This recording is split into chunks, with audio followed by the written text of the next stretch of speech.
Hello and welcome to Forever Wild. Well, I bet you're wondering why we're laying down in the forest out here. What we're doing is we're laying our footprint for our primitive shelter. And if you're going to survive the night, you need to make it the right size to be able to do just that. How do we do that? Well, you lay down on a well aerated section of ground. It's usually got a sand base to it, a little bit up on a ridge, not down in a swampy clay area. You take a stick and you trace it about 6 to 8 inches around your body, all the way around, and like a footprint, just like this. And what you're going to try and do is you're going to try and make a tripod shelter over the top of you, and we're going to show you how to do just that in just a second. We're going to come right back here. Let's take a look at a big one that we built previously. All right, what we've done to originally start this shelter, we'll take the front pole off here. You'll see 3 main poles. There's a ridge pole that comes straight out up under the bottom. This is the ridge pole. All right, these are 2 locking end poles. So you have a ridge pole and 2 locking end poles that make a tripod.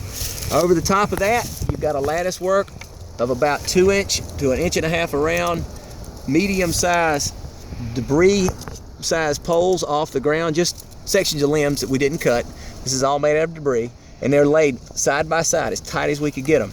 Over the top of that, you have 1 foot to 2 feet of leaves. At least 2 feet is a good place to start. Every foot of leaves is about a 10% or 10 degree R factor. It will go up by a factor of 10 degrees for every foot. So let's say you're out here in 40 degrees, you want to get it to 60 degrees.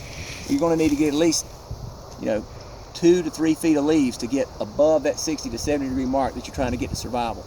Okay, above that, we have other limbs that are upside down. You'll look right here, these are upside down limbs.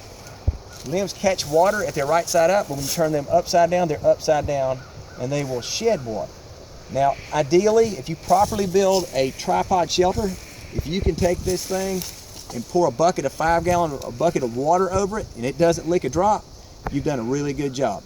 So once again, drawing out your footprint, making it the size to fit you. This is a 2 or 3 person shelter. It will be a lot smaller for 1 person, a lot shorter, okay? And then just making everything out of natural materials. The good part about this is low impact to the land. Everything works really well. It goes back to the soil in a few years. You'll see no evidence of being here after 4 or 5 years. So for Forever Wild, I'm Ben Abercrombie. Hope you enjoy primitive Wikiup shelter making.